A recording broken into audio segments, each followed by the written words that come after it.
اس کو کوئی چیز احاطہ نہیں کر سکتی، کوئی انسان اس کا احاطہ نہیں کر سکتا، الا بما شاء، سوائے اس کے کہ جتنا وہ چاہتا ہے، جتنا وہ خود دینا چاہتا ہے علم، اتنا علم ملتا ہے، باقی جو اللہ کا علم ہے اس کا کوئی احاطہ نہیں کر سکتا، تو کوئی اس کو جان نہیں سکتا۔ وسع کرسی ہو سماوات، اس کی جو کرسی ہے، اب دیکھیں یہ آیات متشابہات میں سے ہیں، اللہ کی کرسی ہے کیسی ہے ہمیں نہیں پتا، بس اللہ نے کہا کہ کرسی ہے، اللہ کا عرش ہے، ہو سکتا ہے واقعی کوئی بہت بڑی کرسی ہو سکتا ہے کہ عرش کے بارے میں بات آ رہی ہو، یہ آیات متشابہات ہیں، بس اللہ نے کہا کہ ان کو ایسے ہی ایمان لے آؤ جیسے اللہ نے کہا ہے، ویسے ہی ان پر ایمان لانے کا حق ہے۔ وسع کرسی ہو، اس کی کرسی کی وسعت اتنی بڑی ہے کہ جو آسمان اور زمین میں پھیلی ہوئی ہے، وسع کرسی ہو السماوات والارض، پوری کی پوری زمین اور آسمان کی جتنی اس کی وسعت ہے۔ ولا یعودہ حفظہما، ولا یعودہ، اور نہیں وہ تھکتا، ولا نہیں یعودہ، تھکاتی اس کو، حفظہما، ان دونوں کی حفاظت، آسمان کی اور زمین کی اور اس کے درمیان جتنی بڑی کائنات ہے اس کی حفاظت پر وہ بیٹھا ہوا ہے، نہ سوتا ہے نہ اونگ آتی ہے، اور ان کی جو حفاظت ہے اس کو تھکاتی بھی نہیں ہے۔ وہو العلی العظیم، اور وہی تو ہے جو بہت ہی بزرگ ہے اور بہت ہی عظیم ذات ہے، وہ اللہ کی ذات ہے۔ اب دیکھ لیں، یہ آیت الکرسی کا ترجمہ ہے جو ہم ہر نماز کے بعد پڑھتے ہیں، ہمیں پتہ ہونا چاہیے کہ ہم جب پڑھ رہے ہیں تو اس کا ترجمہ ہمارے ذہن میں آئے، تاکہ دل کے اندر اللہ کی وہ جو کبریائی ہے وہ بھی بڑائی بیان ہو، جو اللہ کا مرتبہ ہے وہ ذہن میں رہے، وہ ذہن میں رہے۔ اس کی اللہ تعالیٰ نے کیا کہا کہ بس وہی ایک بزرگ اور برتر ذات ہے، اور پھر اس کی آیت الکرسی کی پوری ڈیٹیل دینے کے بعد کیا آیت آئی ہے، لا اکراہ فی الدین، کیا کہا اللہ تعالیٰ نے، دین کے معاملے میں کوئی زور زبردستی نہیں ہے، یعنی اس آیت کا کیا مطلب ہے کہ دائرہ اسلام کے اندر آپ زبردستی کسی کو نہیں جوائن کرا سکتے، یعنی کسی کو بھی آپ اسلام مسلمان زبردستی نہیں بنا سکتے، کسی کافر کو آپ نے پکڑا اور آپ نے کہا جی میں اسلام کی خدمت کرنے کے لیے اس کو مسلمان کر رہا ہوں، اس کو کلمہ پڑھا رہا ہوں تشدد کے لیے، ظلم کے ذریعے، تو وہ بالکل اس کی اجازت نہیں ہے۔ اللہ نے کہا لا اکراہ فی الدین، ہرگز ہرگز دین میں زبردستی نہیں ہے، ہاں ایک مرتبہ جو مسلمان ہو جائے گا اس کو پھر اسلامی ریاست کے اندر ان سارے قوانین کو فالو کرنا لازمی ہے، لیکن جبرن مسلمان نہیں بنایا جا سکتا۔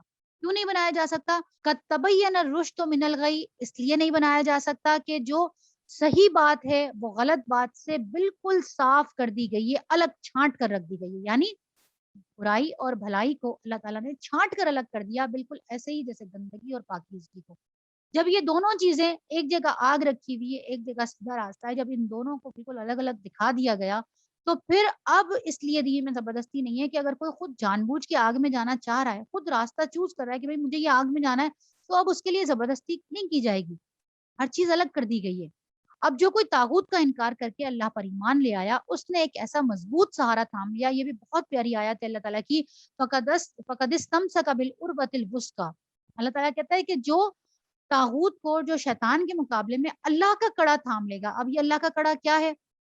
اللہ کی آیات، اللہ کے احکامات، اللہ کا قرآن، اللہ کی شریعت، یہ وہ سہارا ہے جس کو اللہ تعالیٰ کہتا ہے بالعروۃ الوثقی لا انفصام لہا، وہ کبھی بھی نہیں ٹوٹے گا، یہ اللہ کا وعدہ ہے۔ اللہ تعالیٰ نے بالکل صاف الفاظ میں بتا دیا کہ اگر کوئی شیطان کے مقابلے میں مجھے پکڑ لیتا ہے، میرا سہارا پکڑ لیتا ہے اور مجھ پر ایمان لے آتا ہے، تو وہ پھر اب بے فکر ہو جائے کہ اس کا سہارا نہیں ٹوٹنے والا۔ واللہ سمیع علیم، اللہ سننے والا بھی ہے اور اللہ سب کچھ جاننے والا بھی ہے۔ جو لوگ ایمان لاتے ہیں ان کا حامی اور مددگار اللہ ہے، وہ ان کو تاریکیوں سے نکال کر لے کر آتا ہے۔ یہ بہت پیاری آیت ہے، کیا کہا اللہ تعالیٰ نے، اللہ ولی الذین آمنوا، ہم کہتے ہیں نا کہ ہم اللہ کے دوست بن جائیں، ولی اللہ، یہاں پہ اللہ تعالیٰ بالکل اس کے الگ بات کرتا ہے کہ اللہ خود ان کا دوست بن جاتا ہے۔ کن لوگوں کا دوست بن جاتا ہے؟ آمنو، جو ایمان لانے والے ہیں، اللہ ان کا دوست بن جاتا ہے، اور بڑے فخر سے اللہ بیان کر رہا ہے، بڑی محبت سے بیان کر رہا ہے کہ تمہیں شوق ہے ولی اللہ بننے کا، تم چاہتے ہو کہ اللہ کے ساتھ دوستی کرو، دیکھو میں تو خود تمہارا دوست بن جاتا ہوں، اور جب میں دوست بن جاتا ہوں تو دوست بنتے ہی پہلا کام کیا کرتا ہوں؟ اب یہ دیکھ لیں، یہ اللہ جب کسی کا دوست بنتا ہے تو وہ کیا کام کرتا ہے، اور ہم جب کسی کے دوست بنے تو ہمیں کیا کام کرنا چاہیے، یہ آیت اس کے اوپر آتی ہے، یخرجہم من الظلمات الی النور، وہ اندھیروں سے، جو ظلمت کے اندھیرے ہیں، جو باطل کے اندھیرے ہیں، ان سے نکال کر لے کر آتا ہے الی نور، نور کی طرف۔ تو جب تم بھی کسی کے دوست بنو، دوستی کا یہ تقاضا ہے کہ اندھیروں سے نکالا جائے۔ کیا پتہ چلتا ہے اس آیت سے؟ کہ اللہ اپنی اس دوستی کو کیسے نبھاتا ہے، کہ ایمان لانے والوں کو ظلمت کے ان اندھیروں سے نکال کر لے آتا ہے، نور کی طرف لے آتا ہے۔ کون سے نور کی طرف؟ جو ان کو دنیا میں بھی بہت کام دے گا اور آخرت میں بھی بہت فائدہ دے گا۔ ہر شخص اپنا نور نور لے کے چلے گا پلسرات کے اوپر۔ جب ہاتھ کو ہاتھ بھی سجائی نہیں دے گا، کوئی روشنی نہیں ہوگی، تو ہر شخص اپنے نور کی روشنی میں چلے گا۔ کسی کا نور اتنا ہوگا کہ صرف انگوٹھے کے برابر ہوگا، کسی کا نور اتنا ہوگا کہ صرف اس کے قدموں تک جائے گا۔ جیسے سرچ لائٹس ہوتی ہے نا، جو آپ اپنی پیشانی کے اوپر لگا لیتے ہیں، آپ نے دیکھا ہوگا کہ جو نیشنل جیوگرافک کے اوپر بھی، یا جو آج کل تو ہر جگہ ڈاکومنٹریز میں نظر آ رہا ہوتا ہے، یا بہت آسان سی مثال لے لیں، ENT اسپیشلسٹ جو لگائے ہوئے ہوتے ہیں، یا آئی اسپیشلسٹ جو اپنے ماتھے پہ لگائے ہوئے ہوتے ہیں سرچ لائٹس، کہ اس کے ذریعے وہ دیکھ رہے ہوتے ہیں، روشنی لگی ہوئی ہوتی ہے، اس میں بلب لگا ہوا ہوتا ہے۔ ایسا سمجھ لیں کہ ماتھے سے نور پھوٹ رہا ہوگا، اس نور کی روشنی میں آپ نے پلسرات کراس کرنی ہوگی۔ اب کسی کا نور اتنا ہوگا کہ وہ انگوٹھے تک ہوگا، کسی کا نور ہوگا پاؤں تک جا رہا ہوگا، کسی کا نور ہوگا 1 قدم آ رہا ہوگا، کسی کا نور ہوگا 2 قدم آ رہا ہوگا، کسی کا نور اتنا ہوگا کہ وہ یہاں سے مدینہ تک ہوگا۔ اللہم ربنا جلنا میں، اللہم ربنا جلنا، اللہ ہمارا بھی نور اتنا کر دے۔ کب ہوگا وہ نور؟ جب آپ ظلمت کے اندھیروں سے نکل آئیں گے، جب اللہ کی فرما برداری کریں گے، اللہ کے قوانین کو فالو کریں گے۔ تو جیسے اللہ کی دوستی کا تقاضا یہ ہے، اللہ اپنی دوستی نبھاتا ہے، ایمان لانے والوں کو ظلمت کے اندھیروں سے نکالتا ہے، باطل کے اندھیروں سے نکالتا ہے، شیطان کے چنگل سے نکالتا ہے۔ اسی طرح سے ہم پر بھی، مسلمان ایمان لانے والوں پر بھی یہ فرض ہے کہ وہ جب اپنے دوست احباب کو ایسی کسی چیز میں ملوث دیکھیں تو ان کو وہاں سے نکال کر نور کی طرف لے آئیں۔ اور جو لوگ کفر کی راہ اختیار کرتے ہیں، ان کے حامی اور مددگار طاغوت ہیں، اور وہ انہیں روشنیوں سے تاریکیوں میں کھینچ کر لے جاتے ہیں۔ کیا ہوتا ہے کہ نور کے اندر رہتے ہوئے یہ ان کو یہاں سے کھینچ کر لے جاتے ہیں، کہاں پہ؟ الی الظلمات۔ ایک اور اہم بات یہاں پہ دیکھ لیں کہ جب ظلمات کی بات آتی ہے تو جمع کا صیغہ آتا ہے، ظلمات، اندھیرے ہی اندھیرے، کپ اندھیرے، ایسا اندھیرا بالکل جس کے اندر کوئی ذرہ برابر بھی روشنی نہیں ہے۔ لیکن اس کے مقابلے میں جب بات آتی ہے تو جمع کا صیغہ نہیں آتا، بلکہ ایک آتا ہے، کیا آتا ہے؟ نور۔ ان سارے جمع اندھیروں کے لیے، گپ اندھیروں کے لیے ایک نور کافی ہے، جو اللہ کا نور۔ پھر اللہ تعالیٰ کیا فرماتا ہے کہ یہ اولئک اصحاب النار، یہی لوگ تو آگ والے ہیں۔ کون آگ والے ہیں؟ جو لوگوں کو روشنیوں کی طرف سے، نور کی طرف سے ظلمات میں لے جاتے ہیں۔ اور پھر وہ یہ آیت آ گئی، دیکھ لیں کہ ہم فیہا خالدون، یہ کبھی بھی نہیں نکلیں گے، یہ آگ میں جائیں گے اور یہ ہمیشہ اسی میں رہنے والے ہیں، کبھی نہیں نکلیں گے۔ اب اس کے بعد ایک اور واقعے کی طرف اللہ تعالیٰ ذکر کرتے ہیں، کیا تم نے اس شخص کے حال پر غور کیا جس نے ابراہیم سے جھگڑا کیا تھا؟ یہاں پہ ساری بات طاغوت کی بتا کر اور اندھیروں کی بتانے کے بعد اللہ تعالیٰ ایک واقعے کا ذکر کرتے ہیں، جو واقعہ کس کے ساتھ پیش آیا تھا؟ حضرت ابراہیم علیہ السلام کے ساتھ۔ کہ کون تھا یہ جھگڑا کرنے والا؟ نمرود تھا، جو اس وقت کا بادشاہ تھا۔ اور جھگڑا کس بات پر ہوا؟ کہ ابراہیم کا رب کون ہے؟ اور اس بنا پر کہ اس شخص کو اللہ نے حکومت دی تھی، اختیار تھا، پھر وہی بات آ گئی کہ جس کو اللہ اختیار دیتا ہے وہ اپنے وقت کا یا نمرود بن جاتا ہے یا فرعون بن جاتا ہے۔ اختیارات انسان کو دینے کے بعد وہ اپنی حد میں رہے، یہ بہت بڑی بات ہے۔ تو اللہ تعالیٰ کیا کہتا ہے کہ نمرود کو بھی کیا ہوا تھا؟ اختیار دیا گیا تھا، اور اس بنا پر اس نے جھگڑا کیا ابراہیم علیہ السلام سے۔ کیا جھگڑا کیا؟ کہ تیرا رب کون ہے، ابراہیم کا رب کون ہے؟ جب ابراہیم نے کہا کہ میرا رب وہ ہے جس کے اختیار میں زندگی اور موت ہے، تو اس نے کیا کیا؟ اس نے فوراً، مطلب یہ تو گھمنڈ میں آ گیا، اور اس نے کیا کیا؟ اس نے کہا اچھا ٹھیک ہے، زندگی اور موت تو میرے بھی اختیار میں ہے۔ اس نے کیا کیا کہ 2 لوگ جن کا فیصلہ ہو چکا تھا، ایک وہ شخص تھا جس کو پھانسی کی سزا ہوئی تھی، اور ایک وہ شخص تھا جس کو رہائی ملی تھی۔ اس نے وہیں کھڑے کھڑے دربار کے اندر جس کو رہائی ملی تھی اس کو بلا کے پھانسی چڑھوا دیا، اور جس کو پھانسی چڑھنی تھی اس کو بلا کے رہائی دے دی، اور کہا کہ یہ تو میرے بھی اختیار میں ہے۔ یہ دیکھو، جس کو موت ہونی تھی اس کو میں نے زندگی دے دی، اور جس کو زندگی لکھی تھی اس کو میں نے موت دے دی، تو یہ کون سی بڑی بات ہے؟ ابراہیم علیہ السلام نے کہا اچھا، یعنی وہ اس کے اوپر کوئی پریشان نہیں ہوئے، یا وہ کوئی ان کو گھبرائے نہیں، بلکہ انہوں نے اگلا جو جملہ کہا، انہوں نے کہا اچھا، بہت اطمینان کے ساتھ انہوں نے جواب دیا، انہوں نے کہا قال ابراہیم فإن اللہ یاتی بالشمس من المشرق فأتی بها من المغرب۔ انہوں نے کہا اچھا یہ بات ہے، تو میرا رب تو سورج کو مشرق سے نکال کر لے کر آتا ہے، تو ذرا اسے مغرب سے لے آ۔ فَبُہِتَ الَّذِي کفر، قرآن کہتا ہے کہ وہ جو کافر تھا وہ ایک دم مبہوت رہ گیا، ششتد رہ گیا، اس کو سمجھ ہی نہیں آیا. اس نے کہا یہ کیا ہوا؟ اس کے تو ذہن میں بھی نہیں تھا کہ ابراہیم علیہ السلام کوئی اس طرح کی بات بھی کر سکتے ہیں. وہ تو جو ان کو سزا دینے کے بعد اپنے آپ کو بڑا وہ سمجھ رہا تھا کہ میں نے تو جی چت کر دیا.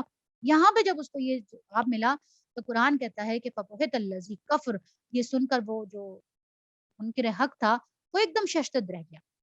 لیکن کیا کہا اللہ تعالیٰ نے؟ واللہ لا یہدی القوم الظالمین، اللہ ظالم لوگوں کو ہدایت نہیں دیتا، چاہے وہ ایک دم ششتد رہ جائیں، پریشان ہو جائیں، لیکن اس کے باوجود کیونکہ ان کے دل کے اندر ہدایت اترتی ہی نہیں.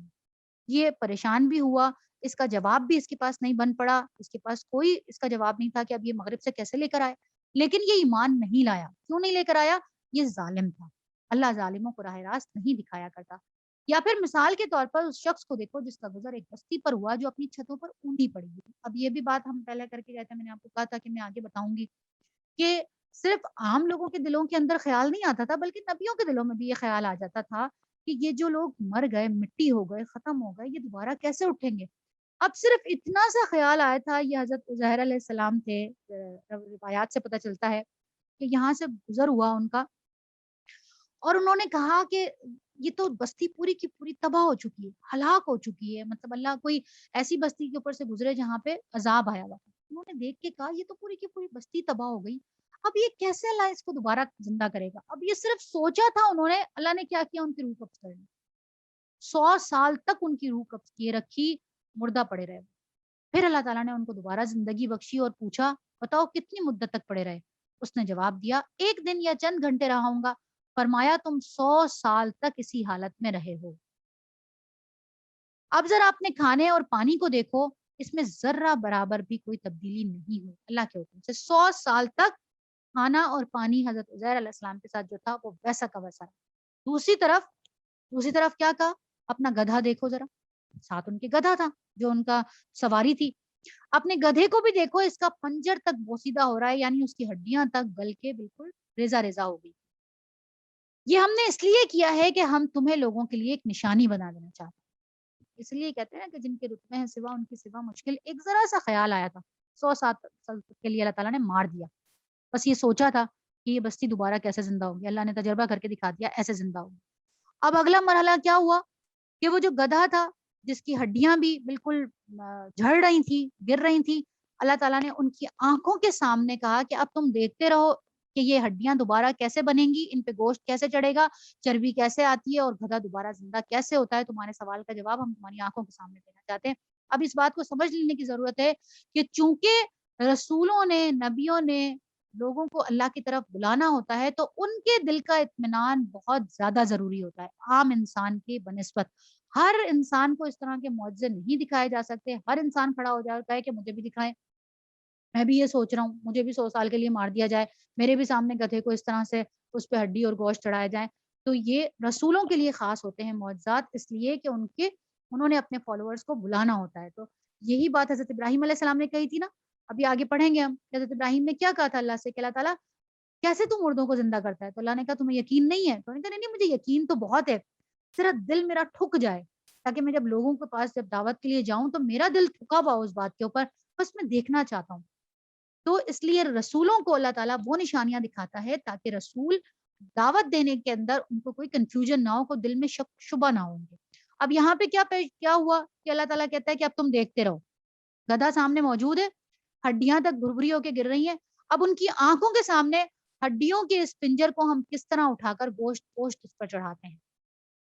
ان کی آنکھوں کے سامنے پورا گدھا دوبارہ تیار ہو کے ان کی سواری کے لیے تیار تھا. یہ معجزہ ہوا تھا جس کا اللہ تعالیٰ نے یہاں ذکر کیا. اس طرح جب حقیقت اس کے سامنے بالکل نمایاں ہو گئی تو اس نے کہا میں جانتا ہوں کہ اللہ ہر چیز پر قدرت رکھتا ہے. یعنی ایسا نہیں تھا کہ میں نے کوئی اللہ تعالیٰ آپ سے کفر کیا تھا، میں نے تو بس دل میں ایک بات سوچی تھی، لیکن اللہ نے ان کے ذریعے سے قیامت تک کے لیے بتا دیا. پورا ایک قصہ بیان کر دیا کہ جس کے دل میں خیال آئے کہ کیسے اللہ موت کے بعد زندگی بخشے گا، وہ یہ دیکھ لے کہ کیسے اللہ تعالیٰ چاہتا ہے تو آنکھوں کے سامنے مردوں کو اس طرح زندہ کر دیتا ہے. اور وہ واقعہ بھی پیش نظر رہے جب ابراہیم علیہ السلام نے کہا تھا کہ میرے مالک مجھے دکھا دے کہ تو مردوں کو کیسے زندہ کرتا ہے. فرمایا کیا تو ایمان نہیں رکھتا؟ اس نے عرض کی ایمان تو ہے لیکن دل کا اطمینان درکار ہے، یعنی میرے دل کے اندر ایک سوال ہے، بس میں چاہتا ہوں کہ دیکھوں، ایک کھوج ہے کہ کیسے زندہ ہوتے ہیں، بس وہ دیکھنا چاہتا ہوں۔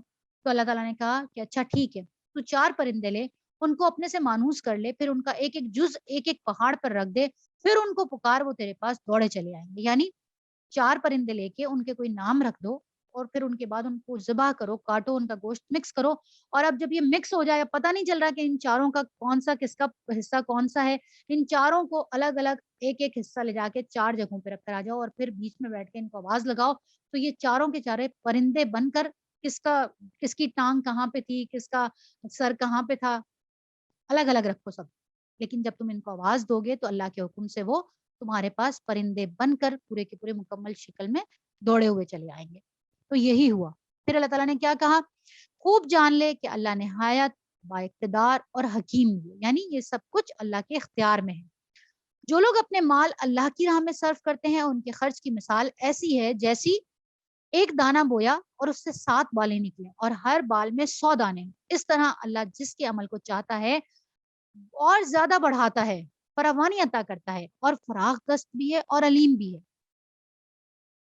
7 دانوں کا تو وعدہ ہے، 7 کے علاوہ اللہ کہتا ہے کہ جب تم اللہ کی راہ میں کچھ خرچ کرتے ہو تو ایک دانہ، ایک کے بدلے میں 7، ہر بار 7 سے 100 دانے نکلے، اور اسی طرح سے اللہ کا اختیار ہے کہ وہ نیتوں کے حساب سے جس کا جتنا چاہے بڑھا کے دے۔ اب آپ ذرا اس مثال سے اس کو سمجھ لیں، ایک شخص ہے، کروڑ پتی ہے، 1000 لوگوں کو روزانہ کھانا کھلاتا ہے، دوسری طرف ایک شخص ہے جس کے پاس ٹوٹل اپنا کھانے کے لیے ایک روٹی ہے، وہ اس کے اندر سے آدھی روٹی کسی کو دے دیتا ہے۔ آپ کے خیال میں ان دونوں کا اجر برابر ہوگا، یا ان دونوں کو اللہ تعالیٰ جب پلٹائے گا تو کس طرح سے پلٹائے گا؟ یہ وہ بات ہے کہ ایک کے پاس کتنا ہے اور وہ کتنا دے رہا ہے، اور دوسرے کے پاس کتنا ہے وہ کتنا دے رہا ہے، اور اس کی نیت کیا ہے۔ ایک کی نیت یہ ہے، وہ 1000 لوگوں کو کھانا کھلا رہا ہے، لیکن اس کی نیت یہ ہے کہ لوگ واہ واہ کریں، لوگوں کے اندر میرا نام ہو۔ دوسری طرف ایک ہے، وہ آدھی روٹی بھی چھپ کے دیتا ہے کہ بس میرے پاس یہی چیز تھی، لیکن میں وہ مٹھی بھر کھجوروں والا واقعہ یاد کر لیں کہ جو وہ آئے صحابی رات بھر، اور وہ یہودی کے باغ کے اندر انہوں نے پہرہ داری کی، پانی لگایا، اور مٹھی بھر کھجوریں ملی، اور وہ لا کے چپ چاپ انہوں نے ایک سائڈ پہ رکھ دی۔ اللہ تعالیٰ نے اپنے نبی کو وحی کے ذریعے بتایا، اور انہوں نے اللہ کے رسول صلی اللہ علیہ وسلم نے کیا کیا، وہ کھجوریں اٹھائیں اور سارے مال کے اوپر پھیلا دی، اور کہا کہ یہ سارا مال ایک طرف اور یہ کھجوریں ایک طرف۔ کیوں؟ اس لیے کہ ان صحابی کے پاس تو کچھ تھا ہی نہیں، وہ تو اپنی محنت مشقت سے اپنی اس جو نیت تھی ان کے دل کے اندر تڑپ تھی، اس کے بدلے میں وہ چند کھجوریں لے کر آئے۔ تو اللہ کے ہاں جو بدلہ دیا جاتا ہے وہ تعداد کے اوپر نہیں دیا جاتا، وہ اس کی مال کی کثرت پہ نہیں دیا جاتا، بلکہ نیتوں کے اوپر دیا جاتا ہے۔ پھر اللہ تعالیٰ نے کیا کہا کہ جو لوگ اپنے مال اللہ کی راہ میں خرچ کرتے ہیں اور خرچ کر کے پھر احسان نہیں جتاتے۔ دیکھیں، ایک تو خرچ کرنا، خرچ کرنے کے بعد آپ نے کسی کی مدد کر دی، آپ نے کسی کو کوئی چیز دے دی اور اس کو پھر جینا حرام کر دیا آپ نے اس کا، کہ میں نے تمہیں یہ دیا تھا، میں نے تمہیں یہ دیا تھا، میں نے تمہیں، اللہ کہتا ہے مجھے اس کی ضرورت نہیں ہے، اس کا 1% بھی آپ کو اجر نہیں ملتا۔ اس سے اچھا یہ ہے کہ تم کچھ بھی مت دو، لیکن تم کسی کو اچھی بات کہہ دو، کسی کو 2 بول تسلی کے دے دو۔ اللہ کے ہاں ایسے صدقات، ایسا خرچ کیا ہوا قبول ہی نہیں ہوتا۔ اللہ کیا کہتا ہے کہ وہ لوگ جو اپنے مال اللہ کی راہ میں خرچ کرتے ہیں، خرچ کر کے پھر احسان نہیں جتاتے اور نہ دکھ دیتے ہیں، ایسا خرچ کیا جانا جس کے بعد دکھ ہو، اللہ کے ہاں وہ قبول نہیں ہوتا۔ جو لوگ اس کا بہت خیال رکھتے ہیں، ان کا اجر ان کے رب کے پاس ہے، اور ان کے لیے کسی رنج اور خوف کا موقع نہیں ہے۔ ایک میٹھا بول اور کسی ناگوار بات پر ذرا سی چشم پوشی اس خیرات سے بہتر ہے جس کے پیچھے دکھ چھپا ہو۔ یعنی کیا کہا، کسی سے اچھی بات بول لینا، کسی کی غلطی کے اوپر درگزر کر جانا، کسی کی ناگوار بات کو برداشت کر لینا، پی جانا، اللہ کہتا ہے وہ زیادہ اچھا ہے کہ بجائے اس کے کہ تم کسی کی مدد کر دو، کسی پر خرچ کر دو اور پھر اس کو جتا جتا کے تم مار دو۔ اللہ کہتا ہے کہ وہ نہیں قبول ہوتا۔ پھر اللہ بے نیاز ہے اور بردباری اس کی صفت ہے، یعنی اللہ کو تمہارے خرچ کرنے کی ضرورت نہیں پڑی، اللہ تمہارے محتاج نہیں ہے کہ تم اللہ کی راہ میں خرچ کرو گے تو ہی اللہ کو کچھ ملے گا، اللہ تم سے اچھے لوگ کھڑے کر دے گا، اللہ تمہاری جگہ ایسے لوگ کھڑے کر دے گا جو خوشی کے ساتھ خرچ کرتے ہوں گے، اور اس کے بدلے میں دکھ نہیں دیتے ہوں گے۔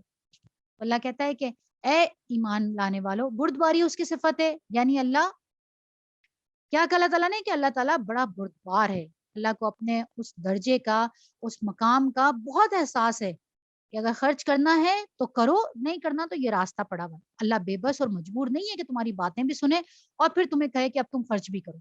تو اے ایمان لانے والوں، اپنے صدقات کو احسان جتا کر اور دکھ دے کر اس شخص کی طرح خاک میں نہ ملا دو جو اپنا مال محض لوگوں کو دکھانے کو خرچ کرتا ہے، نہ اللہ پر ایمان رکھتا ہے نہ آخرت پر، یعنی دونوں کا برابر ہو جائے گا۔ وہ شخص جو ریاکاری کے لیے خرچ کرتا ہے، یا وہ شخص جو کرتا تو خرچ خالص اللہ کے لیے لیکن اس کے پیچھے اتنا دکھ دیتا ہے، تو وہ دونوں ایک برابر ہیں، دونوں کے اعمال ضائع ہو، دونوں کا اجر نہیں ملے گا۔ دیکھیں بار بار ریپیٹ ہو رہی ہے آیت، کیا مطلب ہوتا ہے؟ ایک حکم دینے کے بعد اللہ وہاں پہ دوبارہ رک جاتا ہے، دوبارہ ریپیٹ کرتا ہے، اس کا مطلب یہ ہوتا ہے اہم بات ہے، اللہ چاہتا ہے اچھی طرح ذہن نشین کر لو، بھولو نہیں۔ اور پھر اللہ نے کیا کہا کہ وہ نہ اللہ پر ایمان رکھتا نہ آخرت پر، اس کے خرچ کی مثال ایسی ہے جیسے ایک چٹان تھی جس پر مٹی کی تہ جمی ہوئی تھی، اس پر جب زور کا میਂہ برسا تو ساری مٹی بہ گئی اور صاف چٹان رہ گئی، یعنی اس کے خرچ کی مثال کیسی ہے کہ ایک چٹان جس پر مٹی کی تہ جمی ہوئی تھی، جب بارش ہوئی مٹی بہ گئی ساری، کیا رہ گیا؟ پتھر رہ گیا، چٹان رہ گئی، کچھ بھی نہیں بچا۔ پانی نے اس چٹان کو کوئی فائدہ نہیں پہنچایا، اس بارش سے اس چٹان کے اوپر کوئی چیز نہیں ہوگی، کچھ بھی نہیں ہوا۔ جبکہ ایسے لوگ اپنے نزدیک خیرات کر کے جو نیکی کماتے ہیں اس سے کچھ بھی ان کے ہاتھ نہیں آتا، کوئی فائدہ نہیں ہوتا، کوئی فصل نہیں اگتی، کچھ بھی نہیں ہوتا، مٹی تھی بہ گئی، پتھر کا پتھر رہ گیا۔ اور کافروں کو سیدھی راہ دکھانا تو اللہ کا دستور ہی نہیں ہے، بخلاف اس کے جو لوگ اپنے مال محض اللہ کی رضا جوئی کے لیے دل کے پورے ثبات اور قرار کے ساتھ خرچ کرتے ہیں، ان کے خرچ کی مثال ایسی ہے جیسے کسی سطح مرتفع پر ایک باغ ہو اور زور کی بارش ہو جائے تو وہ دگنا پھل لے آئے۔ اب دیکھیں بارش دونوں جگہ پہ ہوئی، وہاں بھی بارش ہوئی تھی، یہاں بھی بارش ہو رہی ہے۔ وہاں بارش سے کیا ہوا؟ چٹان تھی، مٹی تھی، بہ گئی، ختم ہو گئی، کوئی فائدہ ہی نہیں، پتھر کا پتھر رہا۔ یہاں پہ بارش ہوئی تو کیا ہوا کہ نرم مٹی تھی، پودے لگے ہوئے تھے، بیج اگا ہوا تھا، ڈبل فصل آ گئی۔ ابھی سنگل آنی تھی، بارش اچھی ہو گئی، ہم کہتے ہیں نا کہ اس دفعہ تو بارش بہت اچھی ہوئی ہے، فصل بہت ہی اچھی تیار ہوئی ہے۔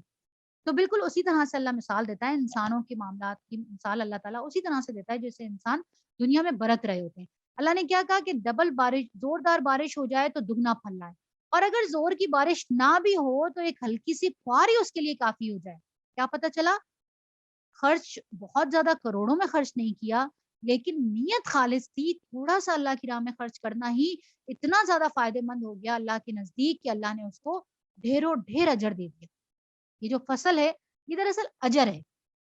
تو اللہ کہتا ہے کہ تھوڑی سی بھی بارش ہو لیکن تم نے نیت کے ساتھ، اچھی نیت کے ساتھ کیا تو تمہارے لیے کافی ہو جائے گا۔ تم جو کچھ کرتے ہو سب اللہ کی نظر میں ہے۔ کیا تم میں سے کوئی یہ پسند کرتا ہے کہ اس کے پاس ایک ہرا بھرا باغ ہو، نہروں سے سیراب، کھجوروں اور انگوروں کے اور ہر قسم کے پھلوں سے لدا ہوا، وہ عین اس وقت ایک تیز بگولے کی زد میں آ کر جھلس جائے جبکہ وہ خود بوڑھا ہو اور اس کے کمسن بچے ابھی کسی لائق نہ ہو؟ اس طرح اللہ اپنی باتیں تمہارے سامنے بیان کرتا ہے کہ شاید تم غور و فکر کرو۔ یعنی یہ کیا بتایا؟ اب یہ سارے جو مثالیں دی ہیں یہ کیوں دی ہے؟ کہ تم میں سے کوئی شخص ایسا جو بالکل بوڑھا ہو گیا۔ اب بوڑھا شخص، دیکھیں دو چیزیں ہوتی ہیں نا، ایک تو بوڑھا ہوتا ہے، بچے جوان ہوتے ہیں، اگر نقصان ہو بھی گیا ایک امید ہے کہ چلو بھائی بچے دوبارہ جوان ہو گئے، بچے دوبارہ سے محنت کریں گے، دوبارہ وہ سب کچھ لے آئیں گے۔ یہاں پہ دونوں باتیں دکھائیں این اس وقت جب وہ خود بوڑھا بھی ہے اور بچے بھی چھوٹے ہیں، دونوں آپشن ختم ہو گئے۔ یہاں پہ نیکیوں کی بات کی جا رہی ہے کہ تم نے خرچ بھی کیا، اب تمہارے پاس اتنی بھی مہلت نہیں ہے کہ تم دوبارہ سے خرچ کر سکو، مال بھی تمہارے پاس نہیں ہے، آخری وقت تمہارا آ گیا، اب تم کیا کرو؟ تو اس لیے شروع سے اپنی اپنی نیتوں کو خالص رکھو اللہ کی راہ میں خرچ کرتے ہوئے۔ تو اللہ تعالیٰ کہتا ہے کہ اس طرح اللہ اپنی باتیں تمہارے سامنے بیان کرتا ہے شاید کہ تم غور و فکر کرو۔ یعنی یہ پوری مثال اللہ نے تمہاری بیان کر دی تمہارے سامنے کہ ایک بوڑھا آدمی جس کے بچے ابھی کم سن ہیں، کچھ بھی نہیں کر سکتے، کسی لائق نہیں ہو، اس کی کیفیت کیا ہوگی اگر کوئی وہ بڑا نقصان اٹھا لے گا؟ تو ایسی ہی تمہاری بھی کیفیت ہوگی جب تم بڑھاپے کو پہنچ جاؤ گے، موت کے بالکل منہ پہ بیٹھے ہوگے اور تمہارے سارے اعمال ضائع ہو جائیں گے۔ حبطت اعمالہم، سارے اعمال ایسے ہو جانا، ختم ہو جانا۔ حبطت کہتے ہیں ایسا جانور جس کا پیٹ پھٹ جائے، یعنی ضائع ہو جائے سب کچھ۔ تو اللہ تعالیٰ کیا کہتے ہیں کہ اس طرح اللہ اپنی باتیں تمہارے سامنے بیان کرتا ہے شاید کہ تم غور و فکر کرو۔ اے لوگو جو ایمان لائے ہو، جو مال تم نے کمائے ہیں اور جو کچھ ہم نے زمین سے تمہارے لیے نکالا ہے اس میں سے بہتر حصہ اللہ کی راہ میں خرچ کرو۔ ہم کیا خرچ کرتے ہیں؟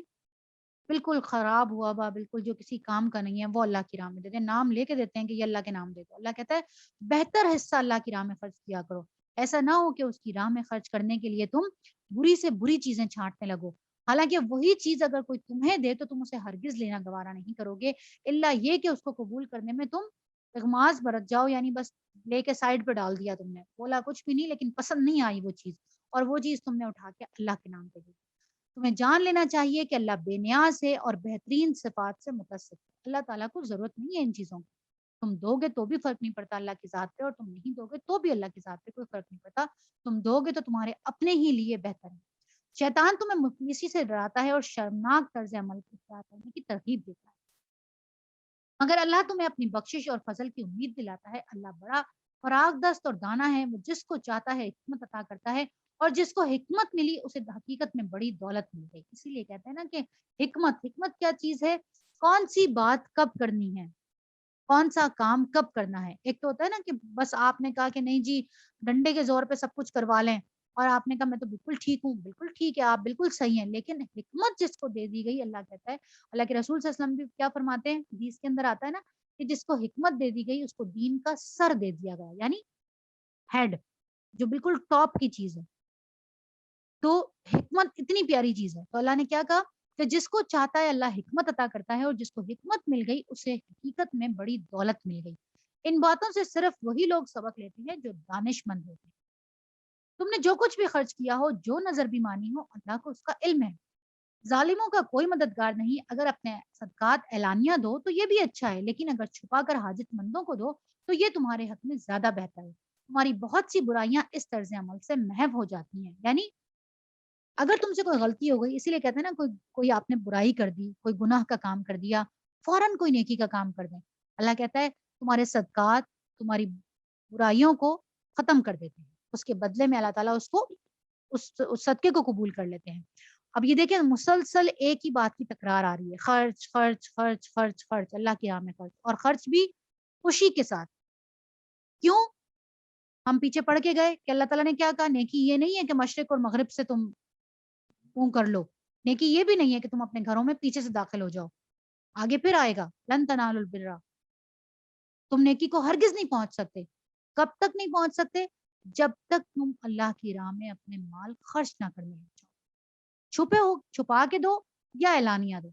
کچھ جگہوں پر اعلانیہ دینا اس لیے اچھا ہوتا ہے کہ آپ کسی جگہ بیٹھے ہوئے ہیں، کہیں پہ کوئی اعلان ہوا کہ صدقات کے کون کون اپنے صدقات دینا چاہتا ہے، آپ چاہتے ہیں کہ بارش کا پہلا قطرہ بن کے آپ ہاتھ اٹھا دیں، اعلان کر دیں، آپ کی دیکھا دیکھی اگر اور بھی لوگ وہاں پہ کھڑے ہو جائیں جو ابھی تک جھجک رہے تھے، اگر آپ نے اس نیت سے وہاں پہ کھڑے ہو کے اپنا اعلانیہ صدقہ دیا تو یہ اس چھپے ہوئے صدقے سے زیادہ اچھا ہوگا، اس لیے کہ آپ کو دیکھنے کے بعد 10 اور لوگ آپ کی پیروی کریں، کھڑے ہو جائیں وہ جو وہ جھجک رہے تھے، تو اس کا اجر بھی آپ کے حصے میں آئے گا کہ ہاں آپ بارش کا پہلا قطرہ بنے تھے۔ لیکن جہاں معاملہ ایسا ہو کہ کسی کی دل آزاری ہو رہی ہو اور وہاں پہ خاموشی سے بھی صدقہ دیا جا سکتا ہو، چپ چاپ دیا جا سکتا ہو، اس کو جتایا نہ جائے، تو وہاں پہ افضل یہ ہے کہ آپ صدقات چھپا کر دیں، اور تمہاری بہت سی برائیاں اس طرز عمل سے محو ہو جاتی ہیں، اللہ ان کو مٹا دیتا ہے، اور جو کچھ تم کرتے ہو اللہ کو بہرحال اس کی خبر ہے۔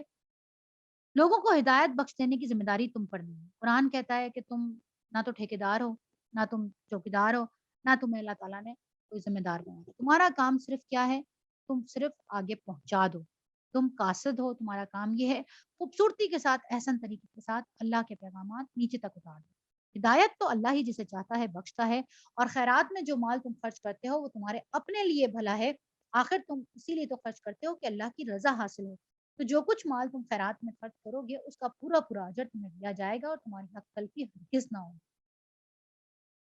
خاص طور پر مدد کے مستحق وہ تنگ دست لوگ ہیں جو اللہ کے کام میں ایسے گر گئے ہیں کہ اپنے ذاتی کسب معاش کے لیے زمین میں کوئی دوڑ دھوپ نہیں کر سکتے، ان کی خودداری دیکھ کر ناواقف آدمی یہ گمان کرتا ہے کہ یہ خوشحال ہیں۔ یہ کون لوگ ہیں؟ یہ وہ سفید پوش لوگ ہیں جنہوں نے اپنی پوری کی پوری زندگی اللہ کے لیے وقف کر دی، لیکن یہ کسی کے آگے ہاتھ نہیں پھیلاتے۔ یہ سب سے زیادہ مدد کے مستحق یہ لوگ ہیں، نمبر 1 کے اوپر جو مدد کے مستحق لوگ ہیں وہ یہ لوگ ہیں جو بالکل خاموش ہیں، سفید پوش لوگ ہیں، اپنی زندگیاں اللہ کے لیے کھپا دی ہیں۔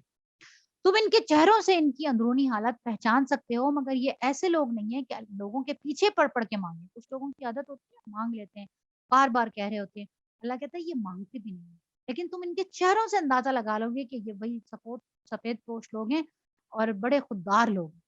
تو ان کی اعانت میں جو کچھ مال تم خرچ کرو گے وہ اللہ سے پوشیدہ نہیں رہے گا، یعنی اللہ تعالیٰ اس کا بھی اجر تمہیں دے گا۔ جو لوگ اپنے مال شب و روز کھلے اور چھپے خرچ کرتے ہیں ان کا اجر ان کے رب کے پاس ہے، اور ان کے لیے کسی خوف اور رنج کا مقام نہیں، مگر جو سود کھاتے ہیں جو لوگ، ان کا حال اس شخص کا سا ہوتا ہے کہ جیسے کسی نے جسے شیطان نے چھو کر باولا کر دیا ہو۔ اور اس حالت میں ان کے مبتلا ہونے کی وجہ یہ ہے کہ وہ کہتے ہیں تجارت بھی تو آخر سود جیسی ہی چیز ہے، حالانکہ اللہ نے تجارت کو حلال کیا ہے اور سود کو حرام کیا ہے۔ اب سود کو سمجھ لیں کہ سود کیا چیز ہے۔ سود وہ ہے کہ جیسے کسی غریب آدمی نے، کسی مجبور آدمی نے کوئی پیسہ لیا، کوئی قرض لیا، اور پھر اس کے بعد اس کو جب واپس کرنے کی باری آئی تو اس نے یہ ڈیمانڈ کی کہ تم نے مجھ سے 1000 روپیہ لیا تھا تو اس کے اوپر اب تم مجھے 1100 روپے واپس کرو گے، تو جو 100 روپے ہیں وہ سود ہوگی۔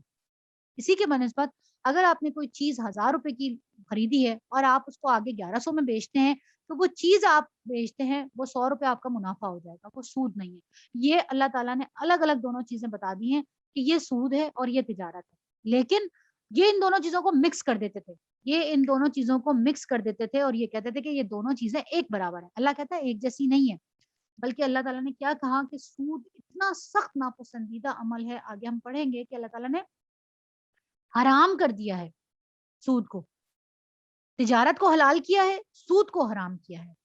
اور سود کے بارے میں بہت زیادہ، یہ دیکھیں تفسیر بھی کتنی زیادہ ہے، اس کو ضرور پڑھیے گا تفسیر کو، ہمارے پاس تو ابھی اتنا وقت نہیں ہے کہ ہم اس کو دیکھیں، موٹی موٹی احادیث کو دیکھ لیتے ہیں۔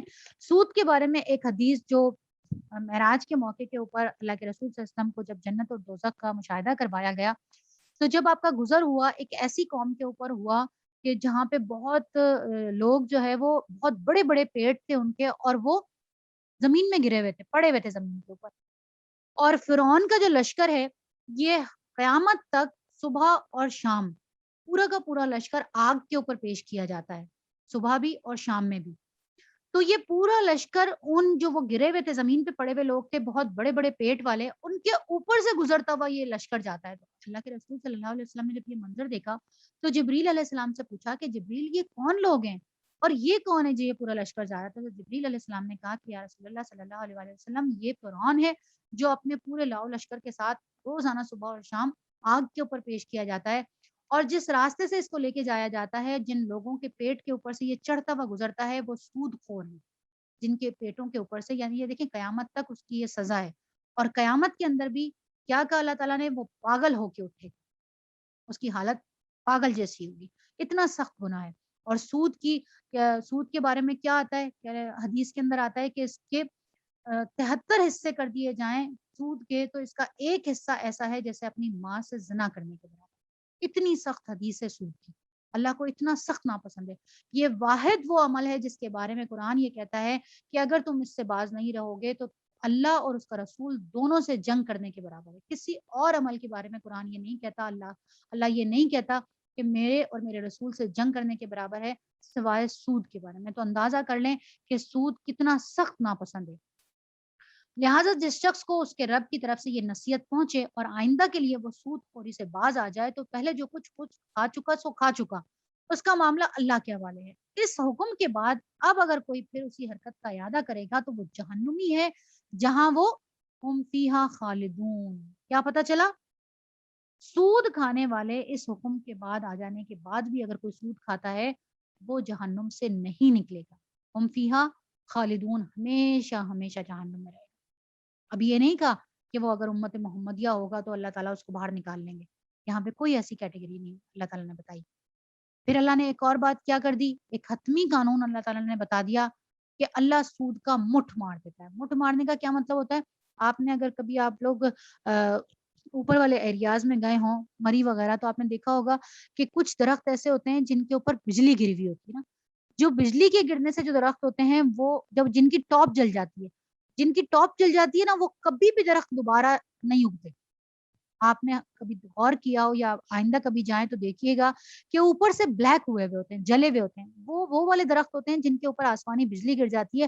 اب جب بجلی گر گئی تو بے شک زمین میں جڑیں کتنی بھی مضبوط ہیں لیکن وہ درخت دوبارہ نہیں اگتے، وہ دوبارہ ان کے اندر نہیں نکلتی کمپل۔ تو اللہ تعالیٰ کیا کہتا ہے کہ سود کا مٹھ مار دیتا ہے، اس کی ٹاپ کو اللہ تعالیٰ بند کر دیتا ہے، وہ دوبارہ سے نشو نما نہیں ہوتی اس کی، بڑھتا نہیں ہے، وہ کم سے کم کم سے کم کم سے کم ہو کے اور آخر کار ختم ہو جاتا ہے. جبکہ اس کے مقابلے میں اللہ کیا کہتا ہے، صدقات وہ چیزیں جس کی پوری مثال پیچھے دی گئی. کیسے دی گئی؟ کہ ہلکی سی فوار بھی برسی تو اتنی زیادہ فصل ہوئی کہ دگنی فصل ہوگی. صدقات کو اللہ تعالیٰ نشو نما دیتا ہے، اللہ کا وعدہ ہے، بڑھا چڑھا کے دیتا ہے. اور اللہ تعالیٰ نے پھر کیا کہا کہ اللہ کسی ناشکرے اور بد عمل کو پسند نہیں کرتا. ہاں، جو لوگ ایمان لے آئیں اور نیک عمل کریں، نماز قائم کریں اور زکوٰۃ دیں، ان کا اجر بے شک ان کے رب کے پاس ہے اور ان کے لیے کسی خوف اور رنج کا موقع نہیں ہے.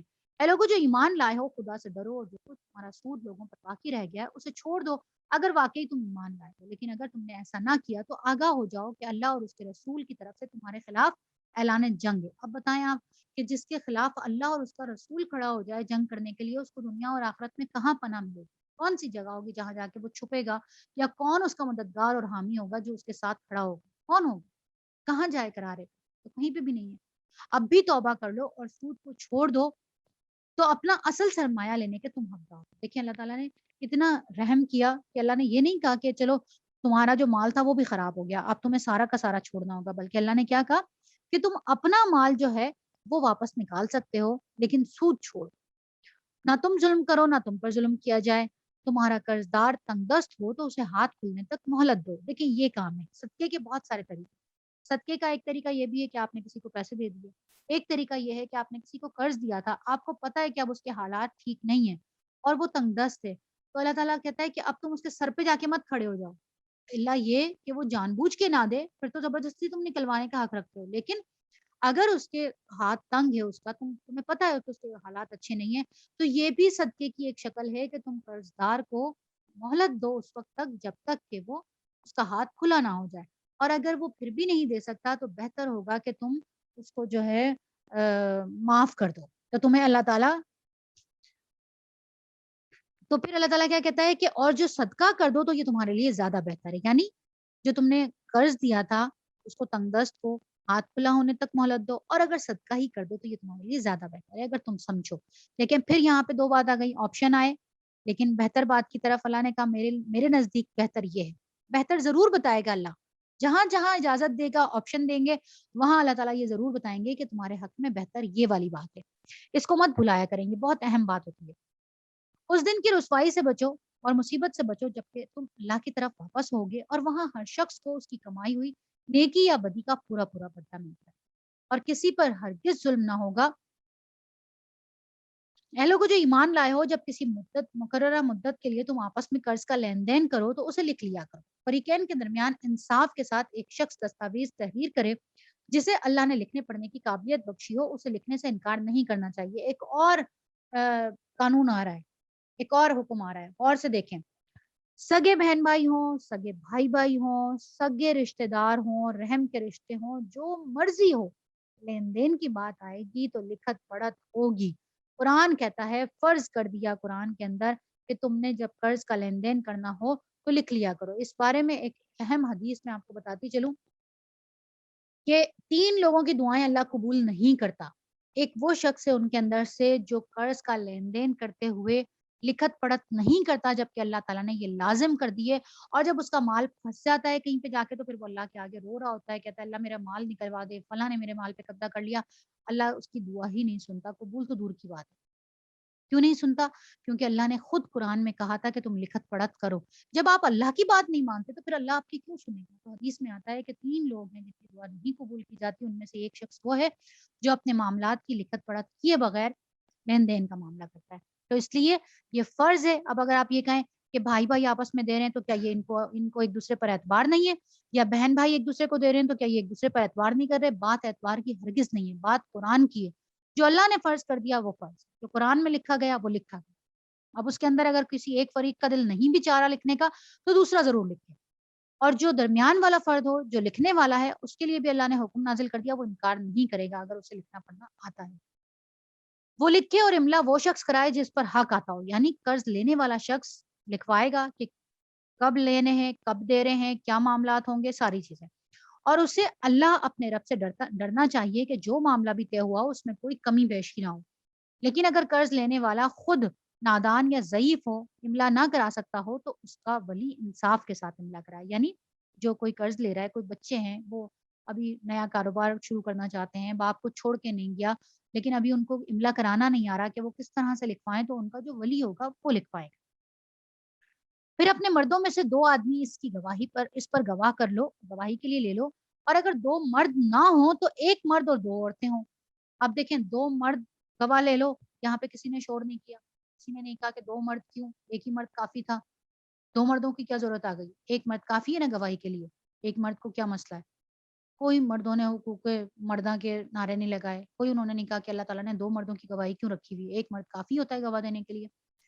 لیکن پھر اس کے بعد اللہ تعالیٰ نے کیا کہا، اگر 2 مرد نہ ملیں تو 1 مرد اور 2 عورتیں، اور وجہ کیا بتائی، تاکہ ایک بھول جائے تو دوسری اسے یاد دلائے، یعنی ایک اس وقت ایک گواہی ایک ہی دے گی، دوسری جو جائے گی وہ اس کی سپورٹ کے لیے جائے گی، کیونکہ وہ ایک عورت تنہا عدالت کے اندر قاضی کے سامنے اگر جائے تو 2 عورتیں ایک دوسرے کا سہارا بن کے جائیں، یہاں پہ اس کو بھی ایشو بنا لیا۔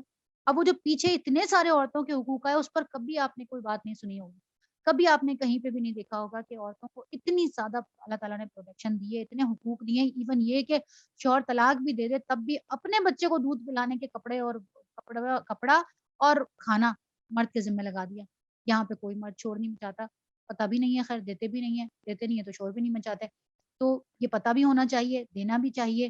یہ ہیں وہ قوانین جن پہ بات کریں۔ اچھا، عورت کو کون سے حقوق مانگنے چاہیے؟ جو اللہ نے اسے دیے ہیں، ان کے اوپر بات کریں۔ یہ تو بچایا ہے اللہ تعالیٰ نے عورتوں کو، ایک عورت اکیلی تنہا نہ جائے، 2 عورتیں جائیں، دوسری تب بولے گی جب پہلی بھول جائے گی۔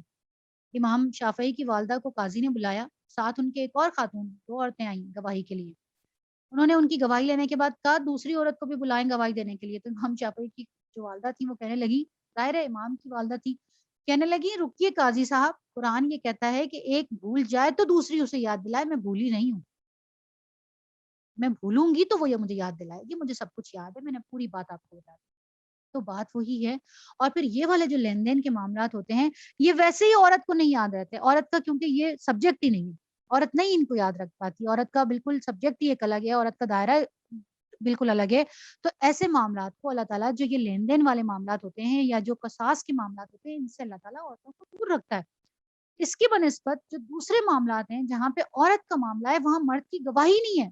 آپ اندازہ کریں کہ مدینہ کے اندر ایک عورت آتی ہے اور آ کر کہتی ہے کہ یا رسول اللہ، یہ بچہ فلاں مرد کا ہے، مرد انکار ہی نہیں کر سکتا، عورت کی گواہی کے اوپر ثابت ہو گیا کہ وہ بچہ اس مرد کا ہے، صرف ایک عورت کی گواہی پہ۔ اسی طرح سے ایک واقعہ اس طرح کا ہوا کہ 2 میاں بیوی تھے، ایک شادی ہو گئی ان کی، ایک عورت آئی اور آ کے کہنے لگی اوہو، ان دونوں کو تو میں نے دودھ پلایا ہے، اور ان دونوں کو تو، یہ تو دونوں رضائی بہن بھائی ہیں، ان دونوں کا تو نکاح ہو ہی نہیں سکتا۔ ایک عورت کی گواہی کی وجہ سے کہ اس عورت نے یہ کہا کہ میں نے اس لڑکے کو بھی دودھ پلایا، یہ کسی اور کی اولاد تھی اور یہ لڑکی کسی اور کی اولاد ہے، لیکن چونکہ میں نے دونوں کو دودھ پلایا ہے اور یہ دونوں رضائی بہن بھائی ہیں تو ان کی تو شادی ہو ہی نہیں سکتی۔ اسی وقت اللہ کے رسول نے جدائی کرا دی، طلاق ہو گئی، کیونکہ دونوں رضائی بہن بھائی ہو گئے۔ یہاں پہ کسی مرد کی ضرورت ہی نہیں آئی، بلایا ہی نہیں مرد کو کہ کسی مرد کو بلایا جائے، پوچھا جائے، ایک عورت کی گواہی کے اوپر فیصلہ ہو گیا۔ تو دیکھیں دائرہ کار بالکل الگ الگ ہیں، ان کو مکس کر دیتے ہیں، ان کو پھر کنفیوژن پیدا ہوتی ہے، پھر عورتوں کے حقوق اور یہ اور وہ سب جاتیاں، کچھ بھی نہیں ہے۔ قرآن کو سمجھنے کی ضرورت ہے، دین کو سمجھنے کی ضرورت ہے اور اس کو سمجھانے کی ضرورت ہے۔ اپنی نئی نسل کو بھی، اپنی نئی بچیوں کو بھی سمجھانے کی ضرورت ہے کہ یہ اللہ تعالیٰ نے کوئی آپ کے اوپر ظلم نہیں کیا ہے، بہت سارے حقوق دیے اللہ تعالیٰ نے۔ یہاں پہ اللہ تعالیٰ نے کیا کہا کہ 2 عورتیں ہوں تاکہ ایک بھول جائے تو دوسری اسے یاد دلا دے، یہ گواہ ایسے لوگوں میں سے ہونے چاہیے جن کی گواہی تمہارے درمیان مقبول ہو۔ گواہوں کو جب گواہ بننے کے لیے کہا جائے تو انہیں انکار نہیں کرنا چاہیے، معاملہ خواہ چھوٹا ہو یا بڑا، میعاد کے تعین کے ساتھ اس کی دستاویز لکھوا لینے میں تساہل نہ کرو، یعنی سستی نہ کرو کہ لکھوا لیں گے دیکھیں گے۔ اللہ کے نزدیک یہ طریقہ تمہارے لیے زیادہ مبنی بر انصاف ہے، اس سے شہادت قائم ہونے میں زیادہ سہولت ہوتی ہے اور تمہارے شکوک و شبہات میں مبتلا ہونے کا امکان کم رہ جاتا ہے، کہ تمہارے درمیان جو ایک اختلافات ہونے کا اندیشہ ہے، دشمنیاں ہونے کا اندیشہ ہے۔ آپ کو پتہ ہے نا، پیسے کا لین دین کر لیں اور دشمنی کر لیں، لکھا ہوا نہیں ہے، کچھ بھی پتہ نہیں ہے، کہانی ختم، ایک کہہ رہا ہے مجھے دیا تھا، دوسرا کہہ رہا ہے نہیں دیا تھا، تو اللہ تعالیٰ کہتا ہے اس لیے لکھوا لو تاکہ سارے شکوک و شبہات ختم ہو جائیں۔ ہاں، جو تجارتی لین دین دست بس دست تم لوگ آپس میں کرتے ہو، اس کو نہ لکھا جائے تو کوئی حرج نہیں ہے، یعنی ڈیلی کی ڈیلی اگر تم کوئی چیز دیتے ہو، پرچیز کرتے ہو، خریدتے ہو، پیسے لیتے ہو، تو اس میں کوئی حرج نہیں ہے، وہ تم کر سکتے ہو، مگر تجارتی معاملے طے کرتے وقت گواہ ضرور کر لیا کرو۔ جب تم پیسے دینے لگو تو کوئی نہ کوئی گواہ وہاں پہ موجود ہو، کہ اگر خدا نہ خواستہ کسی ایک کی نیت کے اندر کوئی کھوٹ آ جائے تو وہاں گواہ موجود ہو کہ جو کہے ہاں میرے سامنے پیسے دیے تھے۔ کاتب اور گواہ کو ستایا نہ جائے، ہمارے یہاں تو مروا دیا جاتا ہے گواہوں کو، ہمارے یہاں تو اتنے سخت، اللہ معاف کرے، برا حال ہے کہ گواہ دیتے ہوئے لوگ گواہی دیتے ہوئے سامنے دیکھ رہے ہوتے ہیں اور انکار کر دیتے ہیں کہ میں نے کچھ بھی نہیں دیکھا، حالانکہ گواہی دینا فرض ہے، شہادت فرض ہے، انکار نہیں کر سکتے۔ لیکن ساتھ ہی یہ بھی کہا کہ کاتب اور گواہ دونوں کو ستایا نہیں جائے گا، فریقین کی طرف سے، ہمارے یہاں تو گولی سے اڑا دیتے ہیں۔ تو اس لیے یہ وہ چیزیں ہیں، یہ وہ قوانین ہیں جن پر جو لاگو ہونا لازمی ہے ایک اچھے معاشرے کے لیے۔ ایسا کرو گے تو گناہ کا ارتکاب کرو گے، یعنی اگر ان کو ستاؤ گے تو اللہ کے گناہ کا ارتکاب کرو گے اور اللہ کے غضب سے بچو، وہ تم کو صحیح طریقے عمل کی تعلیم دیتا ہے۔ اور اگر اور اسے ہر چیز کا علم ہے، اگر تم سفر کی حالت میں ہو اور دستاویز لکھنے کے لیے کوئی کاتب نہ ملے تو رہن بالقبض پر معاملہ کرو، یعنی کوئی چیز گروی رکھ کر اور پھر قرضہ لے لو، راستے سے گزر رہے ہو کسی ایسے شہر سے، وہاں پہ تمہیں قرض لینا پڑ گیا، اب تمہارے پاس لکھوانے کے لیے کوئی بندہ نہیں موجود تو تم اپنی کوئی چیز، قیمتی چیز دے کر گروی رکھ کر قرضہ لے سکتے ہو۔ اگر تم میں سے کوئی شخص دوسرے پر بھروسہ کر کے اس کے ساتھ کوئی معاملہ کرے تو جس پر بھروسہ کیا گیا اسے چاہیے کہ امانت ادا کرے اور اللہ اپنے رب سے ڈرے، یعنی اگر کوئی گروی زیادہ قیمتی چیز رکھ کے تمہارے پاس چلا گیا، تم پر اعتبار کر ہی لیا اس نے کہ لکھنے والا کوئی نہیں ملا، تو یہ نہ ہو کہ تم اس کی قیمتی چیز کو ہڑپ کر جاؤ، انکار کر دو، بلکہ تمہیں اس کی امانت کا خیال رکھنا چاہیے کہ اگر نہیں بھی لکھا گیا تو تم اسے واپس کر دو۔ اور شہادت ہرگز نہ چھپاؤ، دیکھیں شہادت چھپانا سخت گناہ ہے، فرض ہے شہادت دینا، جو شہادت چھپاتا ہے اس کا دل گناہ میں آلودہ ہے، یعنی دل میں کوئی کھوٹ ہے، کوئی چور ہے، اور اللہ تمہارے اعمال سے بے خبر نہیں ہے۔ شہادت ہر طرح کی ہو سکتی ہے، صرف شہادت یہ نہیں ہے کہ کسی کو قتل کرتے ہوئے دیکھا تو شہادت دی، کسی کو لین دین کرتے ہوئے دیکھا تو شہادت دی، شہادت چھوٹی سے چھوٹی بات کے اوپر بھی ہوتی ہے، بڑی سے بڑی بات کے اوپر بھی ہوتی ہے۔ ہم عورتوں کے لیے خاص طور پہ اس لیے ہے کہ ہم اپنے گھروں کے اندر جو معاملات ہوتے ہیں، اپنے سسرال کے اندر، اپنے میکے کے اندر جو معاملات ہوتے ہیں، اپنے بچوں کے درمیان جو معاملات ہوتے ہیں، ان میں جو چیز ہم نے دیکھی ہوتی ہے ہم اس سے سر پہ نظر کر جاتے ہیں، ہم چھپا جاتے ہیں، ہم کہتے ہیں ہمیں کیا ضرورت پڑی ہے، لو میں ساس کی حمایت میں بولوں گی تو جٹھانی ناراض ہو جائیں گی، جٹھانی کی طرف بولوں گی تو ساس ناراض ہو جائیں گی، بھائی میں نے تو کچھ دیکھا ہی نہیں تھا، دیکھا سب کچھ تھا، سنا سب کچھ تھا، ایک فریق کے ساتھ زیادتی ہو رہی ہے، دوسرا زیادتی کرنے والا ہے، لیکن آپ اس لیے نہیں بول رہے کہ آپ کا معاملات اچھے رہیں۔ یہاں پہ اللہ کہتا ہے شہادت چھپانا سخت گناہ ہے، شہادت دینا لازمی ہے، چاہے وہ ابھی آگے ہم پڑھیں گے تو اس وقت ذرا زیادہ اس کی تفسیر کر لیں گے کہ اللہ تعالیٰ کیا کہتا ہے کہ شہادت دینا فرض ہے، چاہے وہ تمہاری اپنی ذات کے خلاف، تمہارے والدین کے خلاف یا تمہارے رشتہ داروں کے خلاف نہ آئی ہو، تو پھر اس کو تفصیل سے دیکھ لیں گے۔ اللہ تمہارے اعمال سے بے خبر نہیں ہے، آسمانوں اور زمین میں جو کچھ ہے سب اللہ کا ہے، تم اپنی دل کی باتیں کو ظاہر کرو یا چھپاؤ، اللہ بہرحال ان کا حساب تم سے لے کر رہے گا، پھر اسے اختیار ہے جسے معاف کر دے یا جسے چاہے سزا دے، ہر چیز پر قدرت رکھتا ہے وہ۔ یہ جب آیت نازل ہوئی تو صحابہ کرام گھٹنوں کے بل گر گئے اور بری طرح سے رونے لگے، ہم تو اس آیت سے پتہ نہیں کتنی بار گزر جاتے ہیں نا، ہمیں تو پتہ بھی نہیں اس آیت کا مطلب کیا ہے۔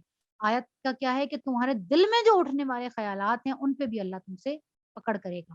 اب یہ تو دل میں اٹھنے والے خیالات تو انسان کے بس میں نہیں ہوتے، اور جب تک بس میں آتے ہیں تب تک بات ہی گزر چکی ہوتی ہے، پتہ نہیں انسان کیا کیا کچھ سوچ چکا ہوتا ہے کسی کے بارے میں، برائی سوچ چکا ہوتا ہے، بدلہ لینے کا سوچ چکا ہوتا ہے، بہت چیزیں۔